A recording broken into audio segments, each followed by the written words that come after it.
This author made $63,000 in 1 month using my secret TikTok method, which, spoiler alert, isn't so secret because I'm going to talk about it here. I am Kate, and in the author community, I am known as the TikTok girly, or as like one person called me, and I super leaned into it, the BookTok goddess. So let's go ahead and dive right in. I teach authors how to share their books on TikTok so that they can make more money from their books. I actually got started in a really funny way. One of my friends, back whenever I was really struggling for some extra money, offered to give me a few $100 if I would post a TikTok every single day on one of her accounts. It took me no time at all, and I was like, yes, I need the money, please. So I started posting on her account, and then a month later she was like, oh, I have this other friend who heard about this and wants somebody posting. Can you also post for her? And soon it turned into this whole big business, and my name started to get fairly decently known in the author community for TikTok specifically. And I was like, if I'm gonna be doing other people's TikToks, then I need to know everything there is to know about TikTok. I need to get really, really good at it. So that's kind of what I did. So the first thing that you need to know about posting on TikTok is we want to connect people emotionally to your story. If you haven't written the book yet, then this might be a good time to read Universal Fantasy, the 7-Figure Fiction by T. Taylor guidebook. It is wonderful. I use it for every one of my books that I write, and it's a really good way to consider how you're writing your books so that you're writing them in a way that makes it a lot easier to market in places like TikTok or Facebook or literally wherever. It doesn't have to just be for TikTok. This is just things to implement in your story to make it a little bit juicier, a little more, as she calls it, buttery. But whenever it comes to our TikTok marketing, I like using these concepts of universal fantasy to find my scenes that spark emotional resonance in readers. And something that I like to do for these scenes is I like to use scenes that evoke emotions in the reader, not necessarily an emotional scene for a character. So even if a character is heartbroken or is just,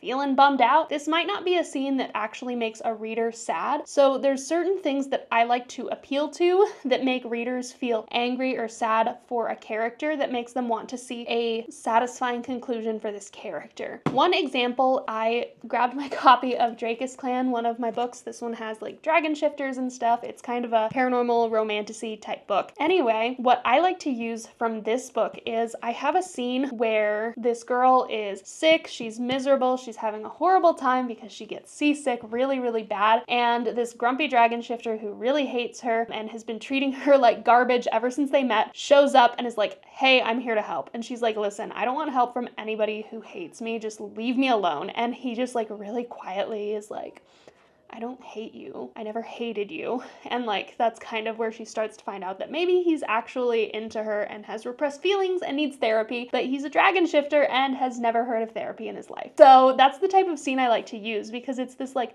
kind of heartbreaking scene where she's not necessarily like sad for him or whatever. She's kind of focused on the fact that she's been puking for an hour or 2 hours or whatever. And so she doesn't really care about his feelings, but we're like, oh, he feels bad now because he was trying to do what's best for her, but turns out now she thinks that this guy hates her for no reason. So we kind of get those feelings of, oh, this grumpy guy maybe isn't so grumpy after all. He is grumpy, but he's not bad inherently. And then I have another scene in where it's actually the same character later on has been avoiding her, and she finds out that he's been really, really horribly abused by his adoptive father his entire life. And she confronts his father in front of him and is basically like, hey, fuck off, and takes him back to her room. And she's like, do you want to come in my room with me? Not necessarily to do anything, just to like hang out. And he's like, no, I actually want to never see you again. And that's pretty fucked up of him to say, but it makes us heartbroken for her because she helped him. She got him out of this horrible situation that he was in, this horrible encounter with a father who's been abusing him his whole life, and he repays her by being like, I don't actually want to be with or around you at all. So that appeals not just to like this heartbreak and this feeling of rejection, but also we feel this kind of righteous anger because like, dude, fuck you. She just did so much for you and now you're rejecting her in a kind of shitty way. So in this book, these are the types of scenes I like to use because they have a really strong emotional resonance with readers, and it makes readers want to have a satisfying ending for the characters, which means that to get that satisfying ending, they have to go and read the actual book. Another book that I actually just finished reading is Bittersweet Memories by Katharina Mora. Wonderful book, broke my heart, 6 Ways to Sunday, and I read this in one day.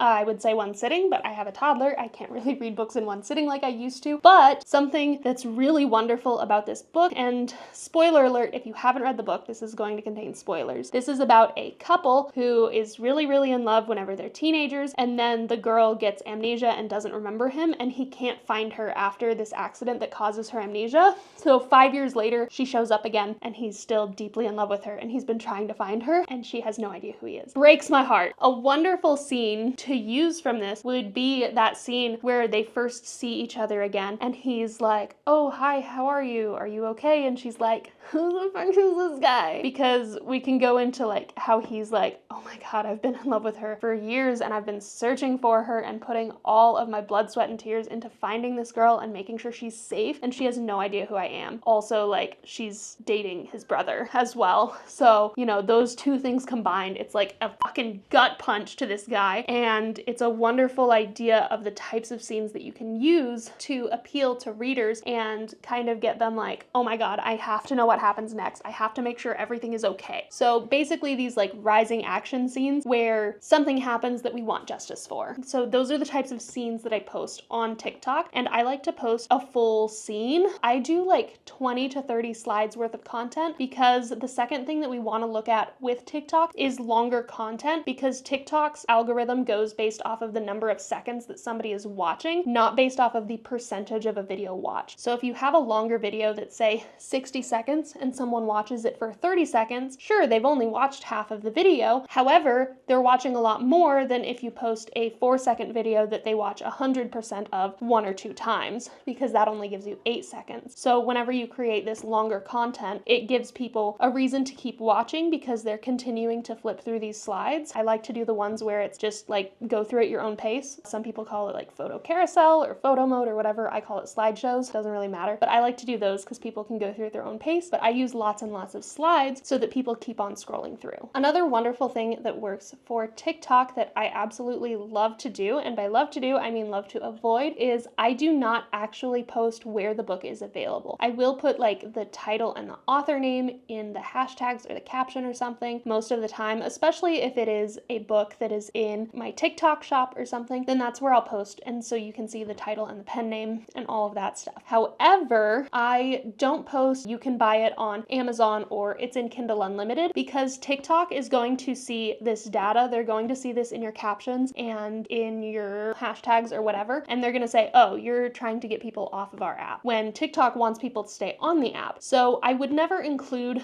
where the book is available unless people ask in the comments. And even then I will put stuff like, oh, it's on the Zon, or I'll do AM star Zon or something so that it's telling people where they can find it, or I'll put it's in KU, and I'll usually put like K star U or something like that, just so that it's not directly showing like, here is this other place that you can exit TikTok to go to, because TikTok is looking for that kind of stuff and they want people to stay on their app as long as possible. And just so you know, I do go over all of this in a lot more detail in my TikTok for Authors course. So if you wanted to check that out, that is an option. I have made a ton of authors a ton of money with that course, but again, I'm giving you some pretty good information that you can implement today if you're not interested in a course at all. So I also want to clarify, with everything I've said so far, you don't have to show your face. You don't have to do selfies. You don't have to do like the abracadabra or whatever the dance is for that Barbara song. That's my favorite song right now because of TikTok. I really hope that this video lasts a really long time and people are like, that is the most dated reference I've ever seen. But you don't have to do dances. You don't have to be on camera at all even. You don't have to have your hands on camera. I wouldn't even be like, this is my book, this is my face. Like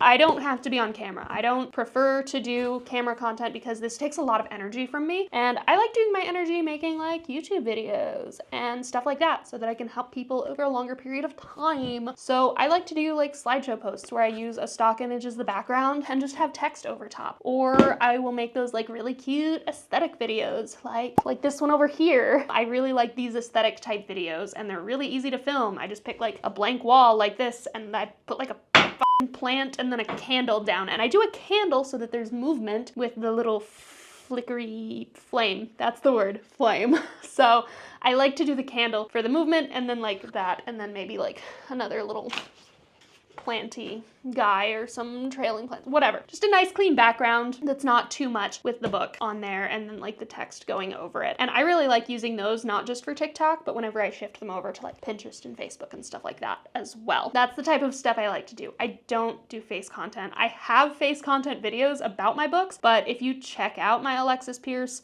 I think it's Alexis Pierce RH or something like that. Yeah, it's Alexis Pierce PNR is the account. So if you check out that account, you're gonna see that I do have some older face-ish content, not faceless, face-ish content, but I don't really post it anymore because it's so exhausting to post my face over and over again. So again, you don't have to do that. You don't have to post your face. I really like doing the aesthetic videos with a nice background. Again, course goes over this in a lot more detail, but you get the gist. The course is just for people who are like, I need lots of detail. No shame if you do. I also want to talk a little bit about our captions.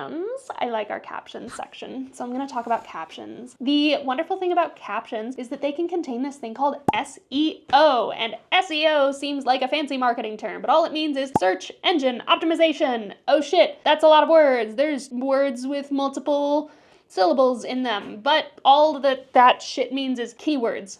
Good keywords, searchable keywords that people use when they're looking for your book. So when people are looking for Waking Her Demon, I'm not gonna put my caption as Waking Her Demon by Alexis Pierce is a book about a rock star named Joseph who is secretly a monster, and Christine is a pop star who falls in love with him and they've been in love. Like, I'm not gonna post all that shit as the caption. I'm gonna put best paranormal romance book recs, because it's simple and it's something that people will search to find books similar to mine. So if you write like romantic suspense, or if you write young adult adventure novels, you're gonna put things that relate to that. If you write romantasy, in the caption you can put, if you like Fourth Wing and ACOTAR, you will like this book. Friend who I was messaging earlier today before I made this video, I'm talking to you specifically, put that in your caption. It's gonna get people there. You can get people to the video that way. It makes it a lot easier to direct people to your content whenever they're already searching for these terms. So if you put books like Fourth Wing, for example, if you're writing romantasy that is similar to Fourth Wing, or if you are writing something that's more Game of Thronesy, put something like books similar to Game of Thrones. Or if you like Game of Thrones, you're going to really like this fantasy book. Or if you're really into Criminal Minds, then check out this book. Stuff like that. You know, just whatever relates to your book and is really popular, then you can actually funnel those people into the book. So if I'm like, hey, if you like Phantom of the Opera and Demon Wieners, then you are gonna like this book. And then people who are searching for Phantom of the Opera or books like Phantom of the Opera, then they're going to see this book because it's kind of a phantom-ish retelling. I didn't mean for it to be. It was an accident. We're funneling people in using these search terms, and then the fun thing is, whenever we go into our hashtags, we're gonna use those same terms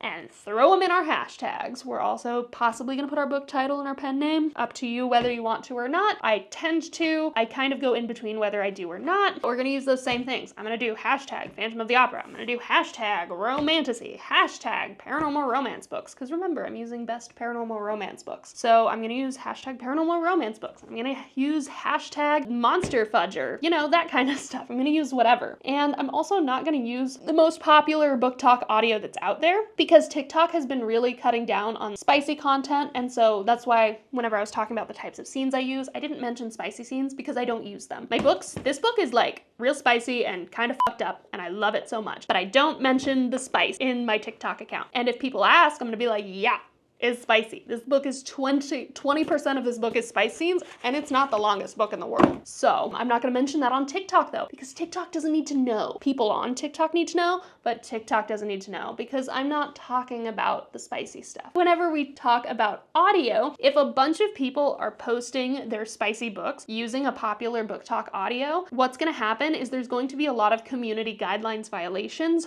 on those audios. So instead of using those, I go to accounts that make sounds like sped up songs or whatever, and I use ones that don't have a lot of usage yet. So I'll go to the account and use like their last 2 or 3 videos that have been posted in like the last 3 days or 2 weeks or whatever. So I'm going to use the audio from those videos because it's an account that tends to go viral with its audio. However, it's not an audio that has gone viral and is getting community guidelines violations. Because believe it or not, if an audio is repeatedly getting those violations, then videos that use that audio are more likely to be flagged and they're more likely to have their views suppressed. So that is something that you want to think about whenever you are making content. If you are making content of your face, make sure that you have good lighting. So I use like a ring light in my office whenever I'm filming my YouTube videos and stuff because it keeps it from getting super grainy. Whenever you film something in a room like away from a window, even if it's daytime, but you have your blinds closed and you're sitting 6 feet away from a window, you're gonna start to see some grain in the video whenever you actually look at it, and it's gonna come out very pixelated whenever you're actually posting it on TikTok and other things. So make sure that you are standing near a really good light source whenever you make your videos, and make sure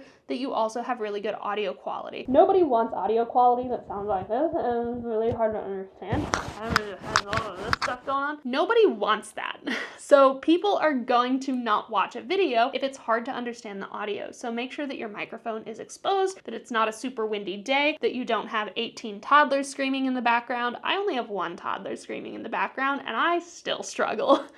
So make sure that you're careful about all of that background noise in your content whenever you are making it. If you do want to be on camera, if you want to use the audio that's around you, like I'm using the audio that's around me for this. So I really hope that you can take some of these tips from this video. If you still feel like you need some more help marketing your books on TikTok, check out TikTok for Authors, or if you just need help writing really good hooks, I have a full formula on creating hooks, which is in my course Book Marketing Pro. You can check out literally any of this at aligndigital.com. I have made lots of authors lots and lots and lots of money. Also, if you stayed until the end of the video, I have a bonus tip for you. Whenever you are creating slides in TikTok, like the photo slideshow mode or any type of content, this one tip has saved my ass so many times, and when I don't do it, the video always gets all fucked up. So one thing that you want to do whenever you are creating your videos is once it's all done and polished and ready, do not click the publish button. Click the drafts button or the save to drafts button before you publish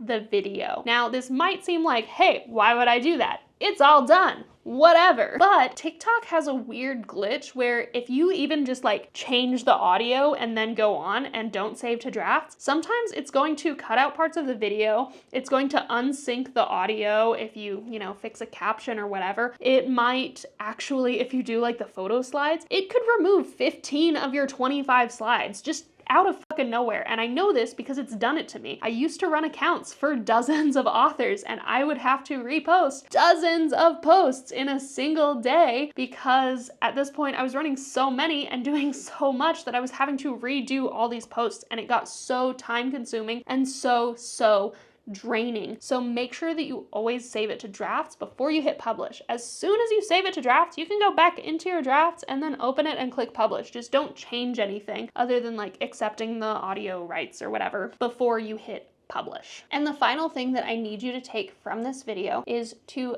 post consistently. Keep a consistent schedule. Post every single day or every other day and do this consistently, because posting a single video is not likely to make you go viral. But whenever you post a video every single day, or say 3 videos every single day, you are much more likely to go viral and actually get this good content. And you're also going to be able to analyze what's working and what's not on a proper scale when you're posting repeatedly. And you don't have to post all brand new content every day. I post the same 14 hooks about my books all of the time. That's all I have now. I have 14 hooks across all of my books, and those are what I post on like 3 or 4 accounts as slideshows, and they're just scenes from the book, the same exact scenes over and over, because it's generally reaching a new audience. So post every day, make sure you have a consistent strategy with the same type of content on each account, because you don't want to have content that's all over the place on this account, because you posted this one type of content, you posted slideshows, but this one slideshow didn't work, so now you're gonna post an aesthetic video, but oh no, the aesthetic video didn't work, so now you're gonna post your face, and oh no, your face didn't work. Just consistently post one type of content